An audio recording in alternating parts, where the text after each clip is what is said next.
Hey guys, ഇന്നൊരു തട്ടിക്കൂട്ട് DIY ആണ് കേട്ടോ. നമുക്കിന്ന് ഇത്ര സാധനങ്ങളാണ് അവൈലബിൾ ആയിട്ടുള്ളത്. ഒരു പത്രം, കളറ്, അതേപോലെ തന്നെ ഇന്നിപ്പോൾ ചെക്ക് ചെയ്തപ്പോഴാണ് അറിയുന്നത് എൻ്റെ കയ്യിലെ കളറൊക്കെ തീർന്നു. ഇനി അതൊക്കെ റീസ്റ്റോക്ക് ചെയ്യണം. സോ നമുക്കിതിലേക്ക് നോക്കാം. ഇത് പത്രം ഇങ്ങനെ സ്ക്വയർ ഷേപ്പിൽ മുറിക്കണം. സ്ക്വയർ ഷേപ്പിലിപ്പം എൻ്റെ ഇവിടെ സ്കെയിലൊന്നും തപ്പിയിട്ട് കണ്ടില്ല. അപ്പോൾ കിട്ടിയ കത്രിക വെച്ച് ഞാനങ്ങ് അഡ്ജസ്റ്റ് ചെയ്യാണ് ചെയ്തത്. പത്രമോ പഴയ മാസികയോ എന്തെന്ന് വെച്ചാൽ നിങ്ങളുടെ കംഫർട്ട് അനുസരിച്ച് യൂസ് ചെയ്യാം കേട്ടോ. ഞാനിവിടെ ഇപ്പം പത്രമാണ് എടുത്തിട്ടുള്ളത്. എല്ലാ പത്രവും ഒരേ രീതിയിൽ വേണം കട്ട് ചെയ്തെടുക്കുക. പിന്നെ ഇതിന് വേണ്ടിയിട്ട് ഞാനൊരു റീഫിലറാണ് യൂസ് ചെയ്യുന്നത്. അതിന് നിങ്ങൾക്ക് പെൻ യൂസ് ചെയ്താലും കുഴപ്പമില്ല. ഇത് ഇങ്ങനെ ഏറ്റവും എഡ്ജിൽ വെച്ചിട്ട് നല്ലതായിട്ട് ചുരുട്ടി കൊടുക്കണം. റീഫിലർ യൂസ് ചെയ്താലുള്ള ഗുണം എന്താണെന്ന് വെച്ചാൽ നമുക്ക് തിന്നായിട്ട് കിട്ടും. തിന്നായിട്ട് കിട്ടിയാൽ നമുക്ക് നമ്മുടെ ലാസ്റ്റ് സംഭവത്തിനൊരു ഇച്ചിരിയുടെ ഭംഗിയുണ്ടാവും. സോ ലാസ്റ്റ് എൻഡിൽ നല്ല രീതിക്ക് പശയൊക്കെ തേച്ച് കൊടുത്തിട്ട് ഇതുപോലെ ഒട്ടിക്കണം. നന്നായിട്ട് ഒട്ടിക്കണം കേട്ടോ, ഇല്ലേ ഇത് ചിലപ്പോൾ തുറന്നു വന്നൊക്കെ ഇരിക്കും. സോ ഫസ്റ്റ് വൺ റെഡി ആയിട്ടുണ്ട്. ഇതേപോലെ എല്ലാം നമ്മൾ ചെയ്ത് കൊടുക്കണം. ഈ റീഫിലർ വെച്ച് ഇങ്ങനെ ചുരുട്ടുമ്പം റീഫിലറിൻ്റെ അറ്റം ഒന്ന് ചെറുതായിട്ട് വലിച്ചു കൊടുക്കണം.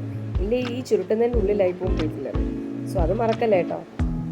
രണ്ടാമത്തേത് നമ്മൾ സെറ്റ് ചെയ്തിട്ടുണ്ട് കേട്ടോ. ഇങ്ങനെ ഓരോ പേപ്പറുകളും നമ്മൾ ചുരുട്ടി ഒരു ബണ്ടിൽ ഓഫ് സാധനം നമ്മൾ ഇതുപോലത്തെ ഉണ്ടാക്കണം. നേരത്തെ പറഞ്ഞ പോലെ തന്നെ എൻ്റെ റീഫിലർ കുടുങ്ങി. പിന്നെയും റീഫിലർ മാറ്റി ഞാൻ ഒന്നേന്ന് പിന്നെയും ചെയ്യാൻ തുടങ്ങി. എത്രത്തോളം തിന്നാക്കി നിങ്ങൾക്ക് ചെയ്യാൻ പറ്റുമോ അത്രത്തോളം നല്ലതായിട്ട് തിന്നാക്കി ചെയ്യുന്നതായിരിക്കും ബെറ്റർ കേട്ടോ. അങ്ങനെ നമ്മൾ എല്ലാ സ്റ്റിക്കും റെഡി ആയിട്ടുണ്ട്. ഇനി നമ്മൾ അടുത്തതായിട്ട് ചെയ്യേണ്ടത് കാർഡ്ബോർഡാണ്. ഞാനൊരു കാർഡ്ബോർഡും ഈ പറഞ്ഞ പോലെ തട്ടിക്കൂട്ട് തന്നെയായിരുന്നു. ഞാൻ എടുത്തു കഴിഞ്ഞപ്പോഴാണ് അറിയുന്നത് അത് നല്ല രീതിക്ക് നനഞ്ഞ് കുതിർന്നിട്ടുണ്ടായിരുന്നു. അതുകൊണ്ട് തന്നെ അത് കട്ട് ചെയ്ത് കഴിഞ്ഞപ്പോഴത്തേനും അതെനിക്ക് തുറന്നു വന്നു. പക്ഷെ നമ്മൾ ഇതുകൊണ്ടൊന്നും തളരില്ല കേട്ടോ. നമുക്ക് ക്രാഫ്റ്റ് ചെയ്യാൻ ഇനിയും സാധനങ്ങളുണ്ട്. എന്തായാലും ഇതിങ്ങനെ പോയി എന്നൊന്നും കുഴപ്പമൊന്നുമില്ല. നമുക്ക് എന്തിനേലും വേണ്ടിയിട്ട് യൂസ് ചെയ്യാം. സോ ഞാൻ പിന്നെ ഒരു മൊബൈൽ കവറിൻ്റെ ബോക്സിലെ ആ ബോക്സും കൊണ്ടുവന്നു. അതിനെ ഒന്ന് ഫോൾഡ് ചെയ്ത് നല്ല രീതിക്ക് ഒന്ന് അതിൻ്റെ സൈഡൊക്കെ ഒന്ന് നോക്കിയാക്കി കൊടുക്കുക. ഇത്രയും വലിയ സൈസ് വേണമെന്നില്ല, നമ്മുടെ ഇഷ്ടത്തിന് അതെടുക്കാം.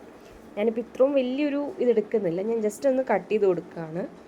അതിൻ്റെ രണ്ട് സൈഡും കട്ട് ചെയ്യുന്നുണ്ട്. ഇതിനെ ഒരു സ്ക്വയർ ഷേപ്പിലേക്കാണ് നമ്മൾ ആക്കുന്നത്. ഈ ഒരു ഷേപ്പിൽ കിട്ടിക്കഴിയുമ്പോഴത്തേനും നമ്മളതിൻ്റെ അകത്ത് നല്ല രീതിക്ക് പശേഷതിനെ ഒന്ന് ഒട്ടിച്ചു കൊടുക്കുകയാണ് കേട്ടോ. നല്ലതായിട്ട് തീക്കണം. കാര്യം ഇത് തുറന്നു വരാൻ പാടില്ല. ഇത് നമ്മുടെ ബേസാണ്. അതുകൊണ്ട് തന്നെ ഇതൊരിക്കലും തുറന്നു വരാൻ പാടില്ല. ഒന്നുകൂടെ ഒരു ഉറപ്പിന് വേണ്ടിയിട്ട് നമുക്ക് സെല്ലോ ടേപ്പ് വെച്ചിട്ട് ഒന്നുകൂടെ ഫിക്സ് ചെയ്യാം. സെല്ലോ ടേപ്പ് നോക്കിയപ്പോഴാണ് അതിൻ്റെ അകത്ത് വരുന്നില്ല.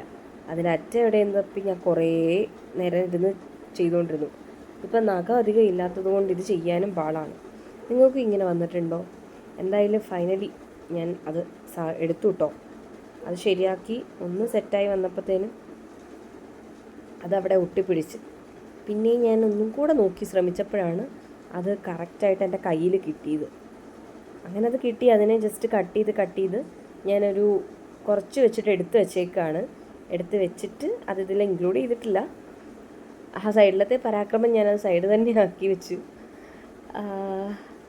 എന്നിട്ട് നമുക്കിനി ഇതിൻ്റെ സൈഡ് രണ്ടുമാണ് ഒട്ടിക്കേണ്ടത്, അടുത്തതായിട്ട് ചെയ്യേണ്ടത്. ഇനി ഇതിൻ്റെ കവർ പേജിലേക്ക് നല്ല രീതിക്ക് പശ തേച്ച് കൊടുക്കുക. എല്ലാ എഡ്ജിലും നല്ല രീതിക്ക് എത്തണം. ഇനി ഓരോ നമ്മൾ ഈ ഉണ്ടാക്കി വെച്ച ഈ സ്റ്റിക്ക് പോലുള്ളത് നമ്മളിങ്ങനെ 4 കോർണറിലേക്ക് ഒട്ടിച്ചു കൊടുക്കുകയാണ്. ഇതേപോലെ ഒട്ടണം. നല്ല രീതിക്ക് ഒട്ടിയെന്ന് ഉറപ്പ് വരുത്തണം കേട്ടോ. അപ്പം നമ്മുടെ ബേസ് ഓൾമോസ്റ്റ് റെഡി ആയിട്ടുണ്ട്. ഈ ഒരു രീതിയിൽ വേണം നമുക്ക് ലാസ്റ്റ് വരാൻ. 4 സൈഡിലോട്ട് നിൽക്കണം. ഇനി നമുക്കിതിനെ കവറാക്കി യൂസ് ചെയ്യാം. ഇതിൻ്റെ മേലെ വെച്ചിട്ട് ഒന്നും കൂടെ ഒട്ടിക്കണം. അതിനു മുമ്പ് ഒരു കാര്യം മറന്നുപോയി. ഈ 4 വശത്തേക്കും ഒട്ടിച്ചതിൻ്റെ ഏതെങ്കിലും ഒരു സൈഡിൽ ഒരു ഇതും കൂടെ എടുത്തിട്ട് ഏതെങ്കിലും ഒരെണ്ണത്തിൻ്റെ സൈഡിൽ ഒട്ടിച്ചു കൊടുക്കണം. അത് മേളിലത്തെ ടോപ്പിങ്ങിലും നല്ല രീതിയിൽ പശയൊക്കെ തേച്ച് കൊടുക്കുക. എന്നിട്ട് ഒട്ടിക്കുക. ഇതേപോലെ ഒരെണ്ണം ഒന്നിൻ്റെ മേലെ ഇച്ചിരി കയറി ഒട്ടിച്ചു കൊടുക്കണം.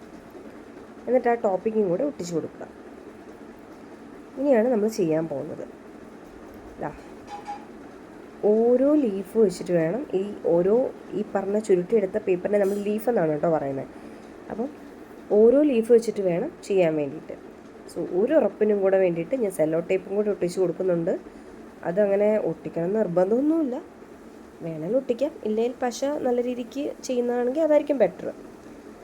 അതൊന്ന് ഉറപ്പ് വരുത്തിയതിന് ശേഷം നമ്മൾ ആ ഒരു എഡ്ജിൽ നിന്ന് തുടങ്ങുക. ഒരു എഡ്ജിനെ ഇങ്ങനെ ക്രോസ് ചെയ്ത് കൊടുക്കുക.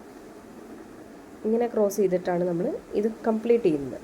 ഇനി നമ്മുടെ ഈ പേപ്പർ തീർന്നു കഴിയുമ്പോഴത്തേനും നമ്മൾ ഈ ഉണ്ടാക്കി വെച്ചേക്കുന്ന ബാക്കി എണ്ണ ഇങ്ങനെ ആഡ് ചെയ്ത് പോകും. ഇതുപോലെ ഇങ്ങനെ എല്ലാത്തിനും കൊടുക്കണം. സോ വൺസ് ഇത് ആഡ് ചെയ്ത് ഇതുപോലെയാണ് കേട്ടോ ചെയ്യേണ്ടത്. ഏത് സൈഡാണോ അതിൽ കയറുന്നത് ആ രീതിക്ക് വേണം ചെയ്ത് കൊടുക്കാൻ വേണ്ടിയിട്ട്. അങ്ങനെ ഓരോ വശം നല്ല രീതിക്ക് ചെയ്ത് കൊടുക്കുക. ചെയ്ത് കൊടുക്കുമ്പോൾ ശ്രദ്ധിക്കേണ്ട ഒരു കാര്യം, ഇത് ടൈറ്റാക്കി തന്നെ ചെയ്യാൻ ശ്രമിക്കുക, ഇല്ലെങ്കിൽ ഇതിൻ്റെ ഇടയ്ക്ക് ഗ്യാപ്പ് വരും. അതുകൊണ്ട് അത് മാത്രം ശ്രദ്ധിച്ചാൽ മതി. ഇതേപോലെ ചെയ്യുക.